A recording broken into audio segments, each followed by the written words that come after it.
Hey everyone, it's TL Walker here, and here's another episode of the Foot Freedom Forum. And today I have the pleasure of interviewing Dr. Sherri Greene, who is a restorative physician who integrates lifestyle medicine with podiatry to uncover a natural plan to restore healing, well-being, and overall general health. And so I want to thank Sherri. Thank you for joining me today. And thank you, DL, for having me. It's my pleasure, and I want you to tell me, because I'm very excited to find out, how did you come about integrating these two fields that most people don't integrate: foot pain, podiatry, and integrative medicine? Sure. Well, it's been a long journey. I came out and was a surgeon for many years, and I started to question healing overall in general, and wanted to understand why some people, using all the things that you learned in school and out of the books, got better quickly, and other people, it was a really much longer journey. And there was a lot of more and more chronic pain that was happening that I was seeing.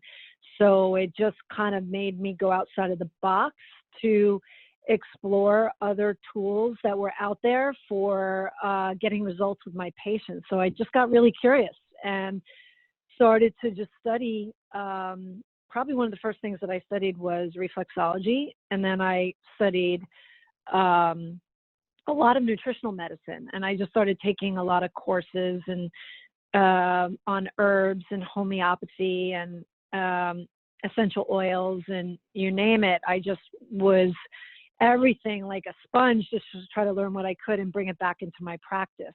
And so it kind of evolved and expanded from that place of like, how do I work with inflammation in the body and what causes inflammation? And it also led me into the whole mind-body thing, working with the mind and the emotions and those components to somebody who is in chronic pain. Absolutely. And the more and more research that's coming out about pain really shows literally brain changes on MRIs and different elements that have to do with our neurological system. Now, I have a question for you. How do you know when you're dealing with an inflammatory process? Do you find that certain patients respond better to, say, herbs? Some patients might respond better to homeopathy. And how would somebody, or how do you determine what's the best fit for that individual? That's a great question, because everybody is so different. And I just don't think that there's one technique or modality that's used. And that's why I've just accumulated such a big tool bag, per se, to work with people in different ways. And, there's some things that can cross over to a lot of different patients, and working with nutrition, and one of the foundations is really having somebody log their diet for me, and I just look at what they're doing and where the holes may be and what might be creating more inflammation, and helping somebody to sort through those pieces. So when I find somebody that is really sensitive, sometimes I try homeopathy with them. I do use herbs a lot, but it really, and then there's sometimes I've studied a lot of energy medicine, and I do energy work, and it really varies from person to person, where they're at, what they're open to, and where their belief system is, and trying to meet people where they're at. Yeah, absolutely. I think certain people have biases about, I know my dad won't do acupuncture. He is right. It's not right. It's just off the table for him. And I think as a practitioner, it's important to respect those boundaries with individuals, because I think innately that people do know deep down what is best for them. But I think many people have lost that sense of, internal intuitiveness. And do you find that in a chronic pain population, or do you find that they're more sensitive to what's going on in their bodies?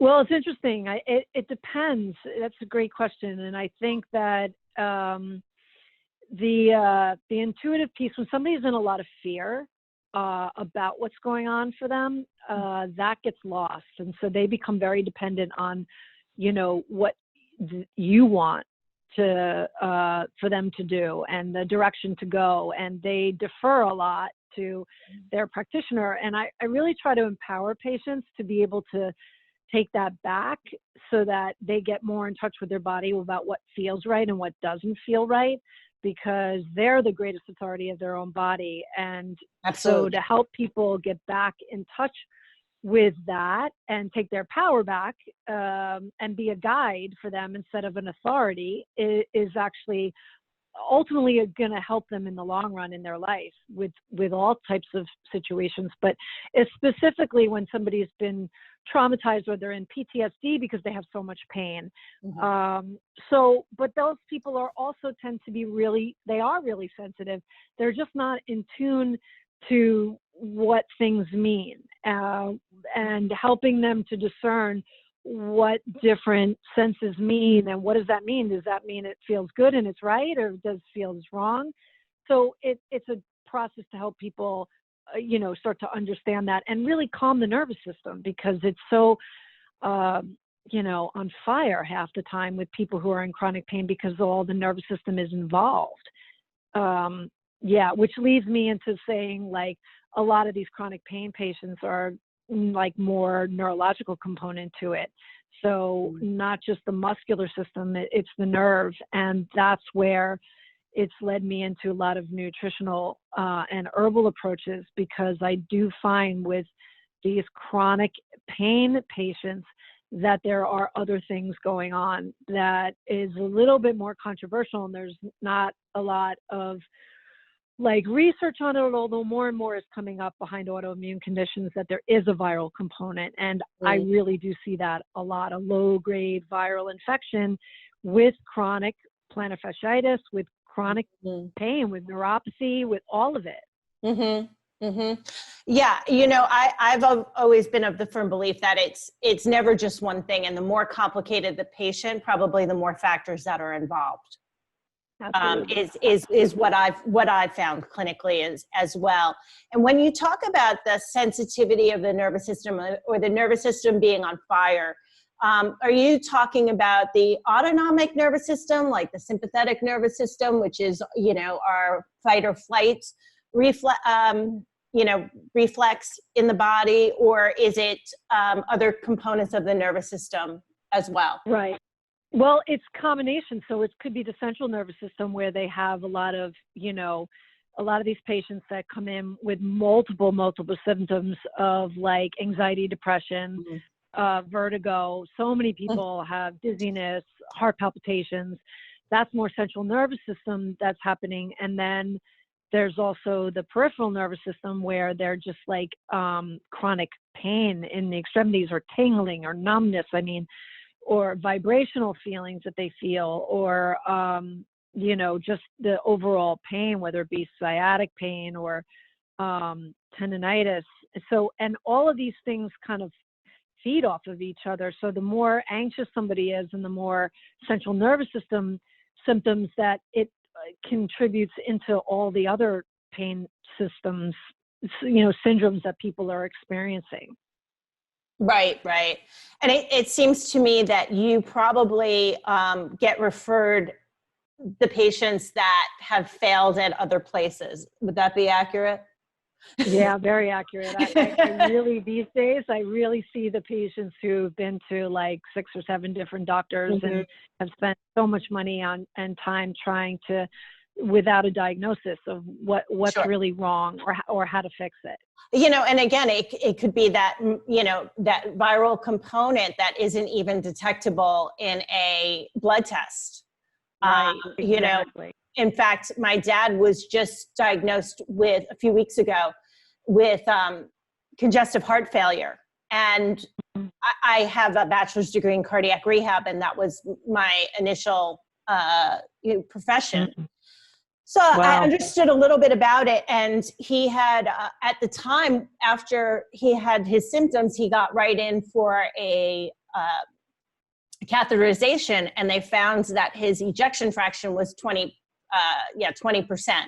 which if I recall correctly, You're good for a transplant at like 7 or 10, maybe 14. I forget which number Right. it is, but it wasn't far off from where he was. It was closer to where he was than where he should be. Oh, And wow. just recently, what was so strange is that his symptoms came on suddenly, like within a couple of days. And Right. as soon as he had the diagnosis and was put on a particular medication for CHF, he has progressively gotten better to the point where I talked to him yesterday and he went to a specialist and she believed that it was viral. So I think there you that go. that's an emerging area, Yep. that again, by keeping our nutrition up and supplying the body Our with immune- what we need, we can combat those types of, minor bugs, so to speak. Well, the pathogens are just off the charts right now. And so, I mean, like 80% of the population have EBV, Epstein-Barr. Yeah. And, there's just so many other bugs these days that we're getting hit with. And so on top of the things that you have sort of low grade in your body or they're lying dormant, and then you pick up another bug that just triggers everything, or you get a bout of food poisoning and that triggers everything. Right. And so, or something emotional. All of it. Yeah. Yeah.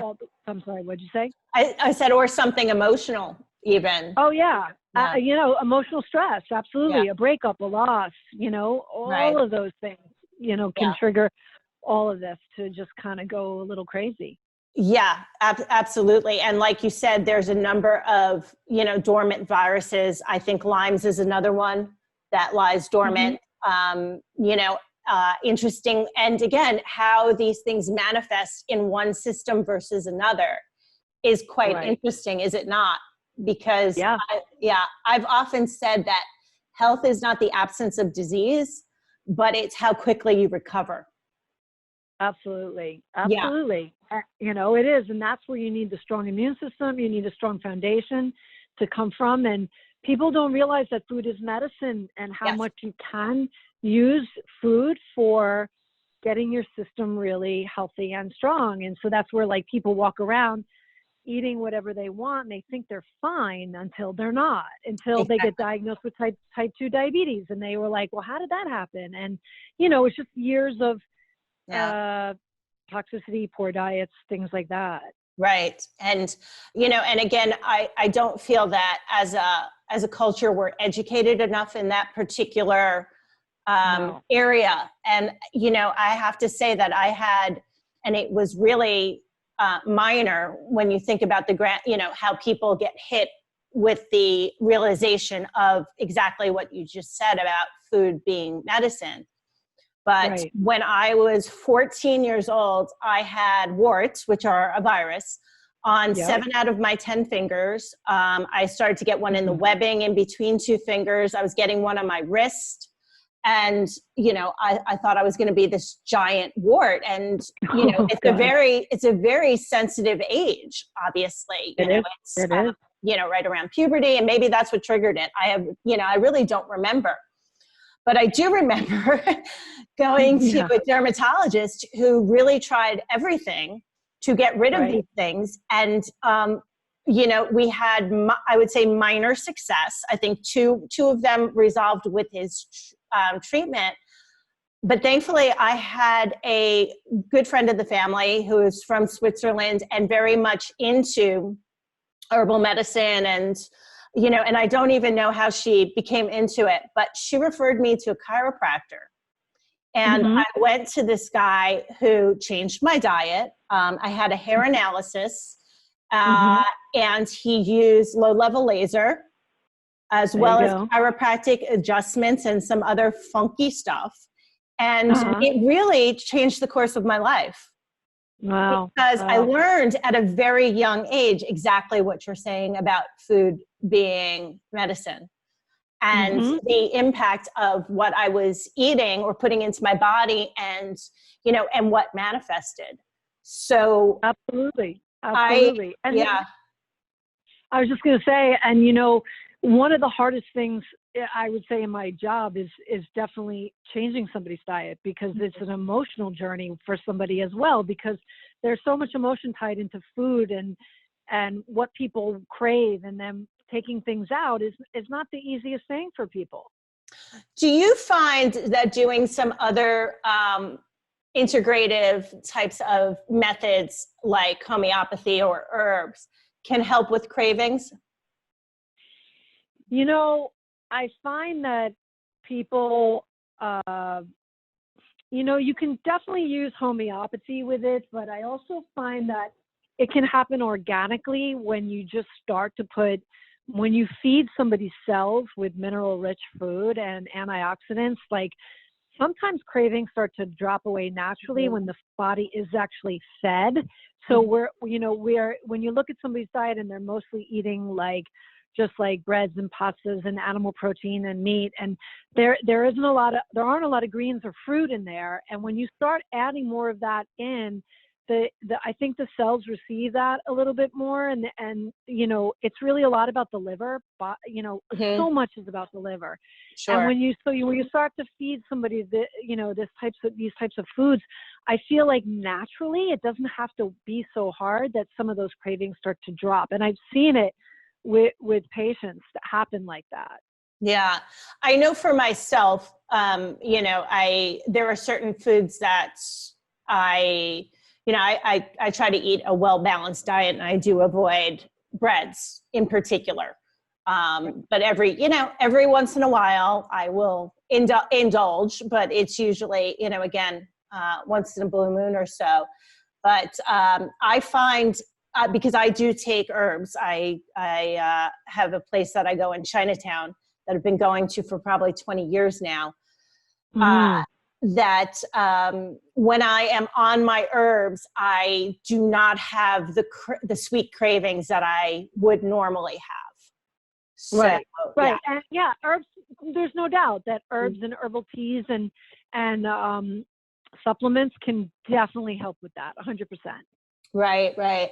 And, how long does it typically take to reverse these processes? Well, it really depends on how long that person has been in pain and how toxic they are, how much needs to be cleaned out, how much emotional stress is on when somebody's adrenals are shot and they're really, really stressed. It definitely takes longer to get somebody where you want to get them to. So it's like you said, it's usually a combination of things, whether they're doing physical therapy, they're doing mind-body therapies, they're doing meditation, and we're doing the diet component, and whatever somebody needs to be able to recreate balance. So some people respond quicker than others, just like with anything, right? Right. And I call that, and I'm of similar mindset completely, and I certainly do this in my own, with my own self-care, is I have the kitchen sink philosophy, and I throw everything at it. I combat it with everything that I know, and I typically go ahead and I read and I talk to the people that I trust and who are very knowledgeable in their particular field. And for certain things, I will go for acupuncture, and for other things, I will go for homeopathy, and for other things, I will go for herbs. And again, personally, I feel that I respond a little bit better to herbs versus vitamins. Do you find that with certain people as well? Because they're not as well known, Yeah, absolutely. I think that some people don't, in general, when people can't really take a lot of, supplements, then their liver is usually overloaded, so they can't. And you can't test for sluggish liver, fatty liver. You really can't see it until when it finally gets to the point where your liver enzymes are affected. That's way beyond. And so a lot of people walk around with that type of situation, and they don't do well with a lot of supplements, and they will do better with herbs or homeopathy or just little smaller doses of things. Right. And and then let's get into dosing also. When you take a pill, it's something that can react to somebody who's of a certain height and weight. Is it the same as it is with medications, that the minimum dose, so to speak, to get the response that you're looking for can vary within person to person? Oh yeah. There's some people that are really sensitive, and, there's certain tinctures that I'll use, and I'll just, like, for instance, I'll use lemon balm, which is really, really calming to the nervous system, but it's also antiviral and it's very antibacterial. And it's usually it is a very gentle herb, and it's great, but people who are really very viral or very symptomatic, sometimes it triggers their system. They can't take a lot. They can take a couple of drops. Mm-hmm. Yeah. And that can happen with B12, and it can happen with anything. Right.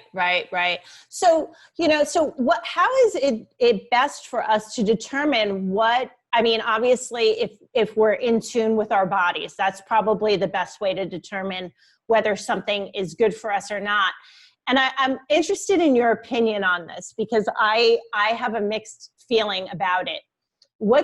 How do you feel? Do you feel that something like a Fitbit, where it's telling you all of your, biological functions and stuff, do you feel that connects us more or disconnects us more from our internal,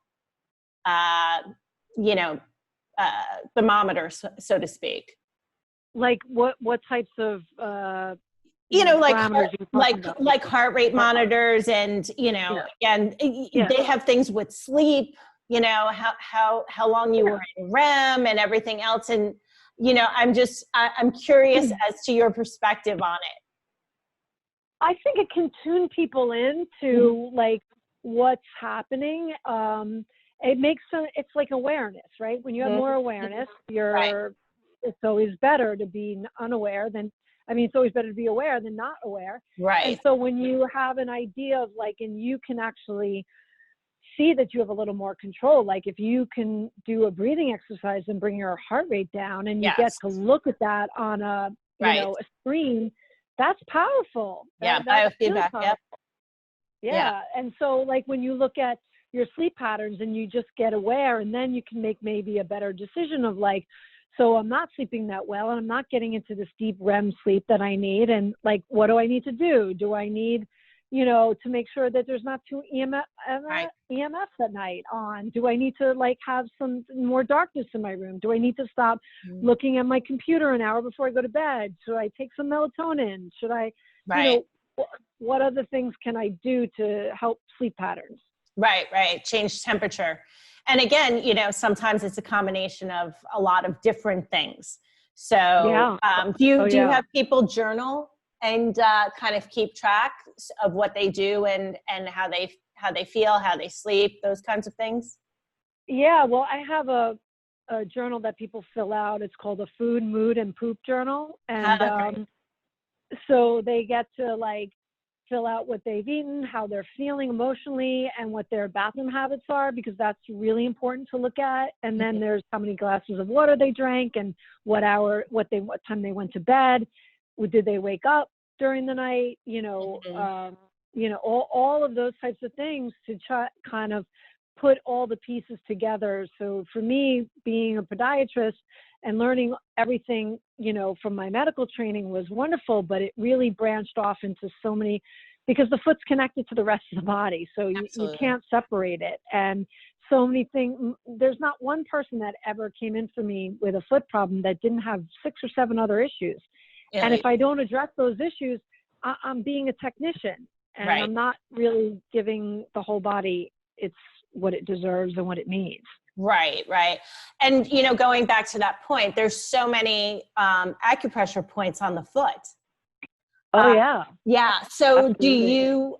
do you use that type of connection in your practice? I still do. I still have people that do come in for reflexology, or, combination of I do a energy healing called Sacred Feet, which is combined with reflexology sometimes. And I do find that, stimulating points on the feet that affect other areas can really open up channels within the body, bring the person back into their body. A deep sense of relaxation happens. So you get to change. It's powerful to work on somebody's feet. Absolutely. I know you know that. So you Yes. can really. I did so many nerve endings on the bottoms of the feet, and there's just so much sensitivity that just the idea of touching somebody's foot brings them into a more grounded state, because they're not usually aware of their feet until they're in pain. And then when somebody touches their foot, there's a whole other energy exchange that happens there. It's quite powerful. And I find this in my own work, and again, I may inadvertently work on acupuncture points that, happen to be related to maybe something else that's going on with an individual as well, but I'm looking at it more from a structural standpoint, and, there may or may not be a relationship there. But what I do find is that when I am working on an individual, or they're working on their own feet, they will, when they get up off the table, they will literally feel like they have a different foot. Right. And, exactly. And I almost feel, and I just associated this right now in this conversation, when one of my, one of the things that I find clinically, and I've brought up to a number of different practitioners who, advocate like a ball for rolling on the sole of the foot and this and that, is that the ball is really too large of a surface area and covers too much ground, so to speak, excuse the pun, on the foot. And it's not specific enough. And that I find that I have a more powerful release, and I'm able to, literally change the alignment of the foot, because I utilize a small device for my releasing techniques. So when I'm teaching individuals, I use the head of a pencil eraser, which is very, very tiny, but that's the best thing to get into these very, very small, specific joints. And there are, I don't know, how many joints are there in the foot? There's probably over 40, right? 40 or 50? Yeah. Yeah. I think there's 32, I think. I think that's just in the forefoot. I think there's 33 just in the forefoot. Right, you're right. Yeah. So, so we're missing all of these other joints in the arch of the foot, and then of course the heel and the ankle. And, so again, if you're thinking about acupuncture, they use a tiny needle, they're not using a tennis ball. No, they're not. To stimulate a particular area. And another thing that I really found fascinating when I looked at an acupuncture chart was that the base of the brain, the cerebellum, which is important for balance and walking, is located in the big toe. And, it is. I know.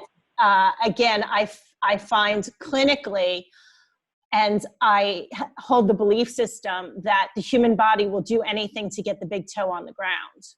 So it will adapt its posture to put weight into that area, probably to reinforce that feeling of groundedness and, and balance.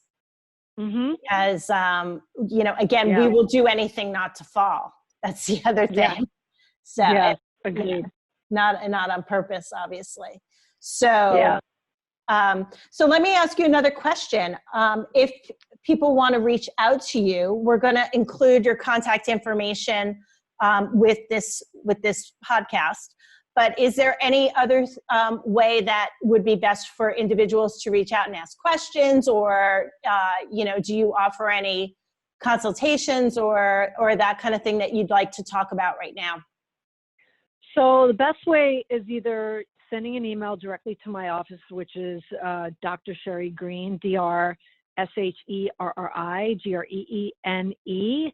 You could do it through my website, .com, or at gmail.com, which is just the email directly.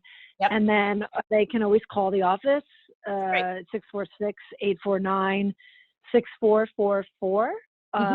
So they can send any, question about wanting to know more about the practice. And I do offer to some people that have lots of questions and they're not sure if they want to come in, 10-minute consultation, free consult, talk to me, tell me what's going on, and we can decide if it's a good fit. And so I definitely offer that as well.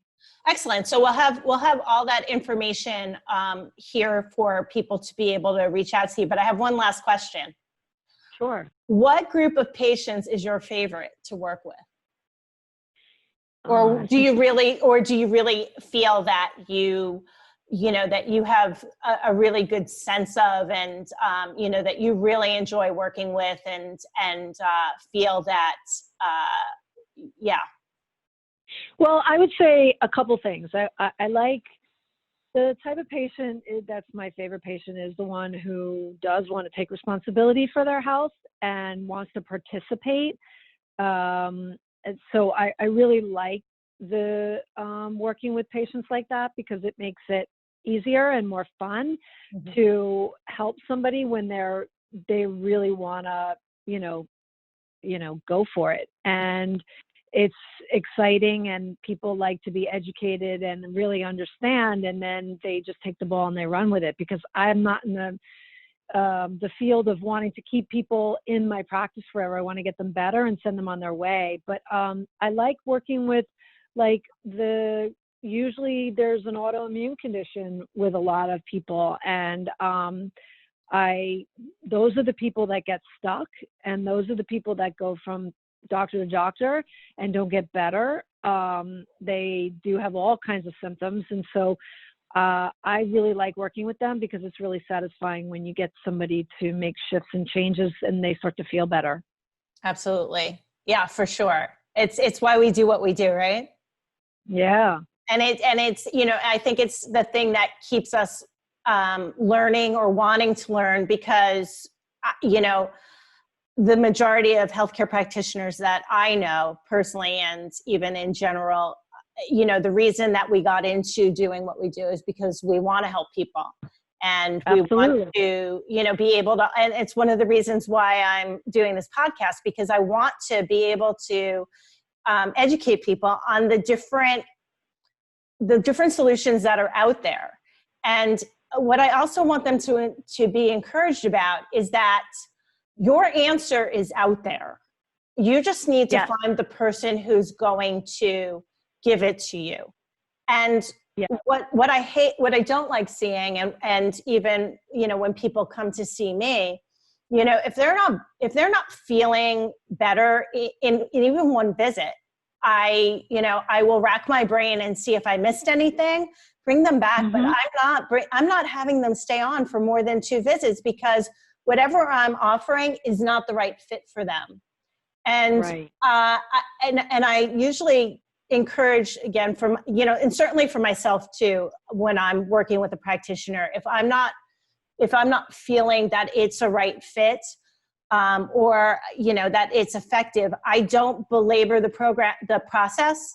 Yet over and over again, I see people going to the same practitioner, and practitioner A may have done wonderful things for problem A, but when it gets to problem B, understand that there is a world filled with practitioners who have multiple modalities that might be the answer for them. And I encourage people that if it's not working, continue to look for the answer.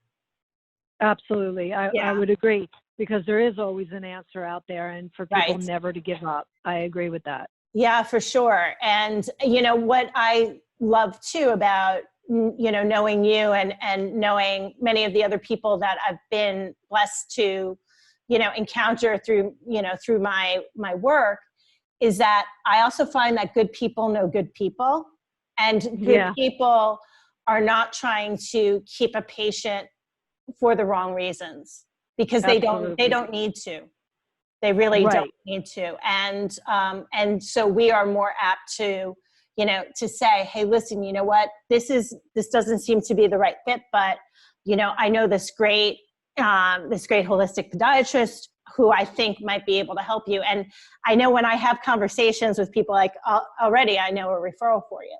I agree. I have a nice big referral list for myself, because I think working as a team with practitioners, with patients is the best approach. I couldn't agree more. And then, having conversations about certain cases, and especially when we're stuck, and I think, again, the best practitioners are the ones that ask questions of their colleagues.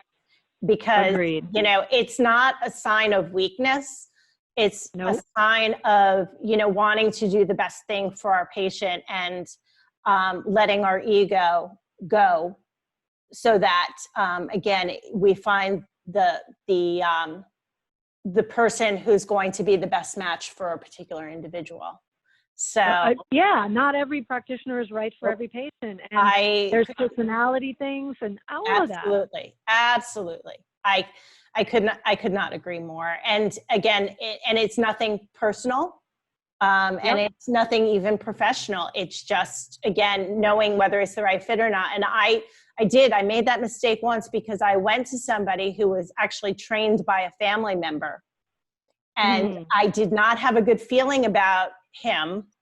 And sure enough, I wound up developing a complication from the procedure. And, it was a valuable lesson for me. I bet. Yeah. Because again, rather than trusting my own gut, I went ahead and let the knowledge that I know he was trained well, and I'm sure a phenomenal surgeon, but for whatever reason, he was not the right fit for me. And so, I think there have been a lot of really great lessons in this podcast. I know I've learned a lot, and I know that you're very busy, so I want to let you get back to your work, and just thank you again so much for taking the time to speak with me. This was great, Gail. I really enjoyed it, and thanks for having me here today. So it was great. Awesome. My pleasure. All right. Until next time, take good care of your body and spirit. It's the only true home you really have. Thank you so much for joining us today on Step Up with DL Walker. For any information about our guest, it'll be found in the comments box below this video. For more information on how you can recover from injury, restore vitality, and gain resilience from disease and trauma, all in the comfort of your home, click the link on the screen. Until next time, take good care of your body, mind, and spirit. It's the only true home that you really have.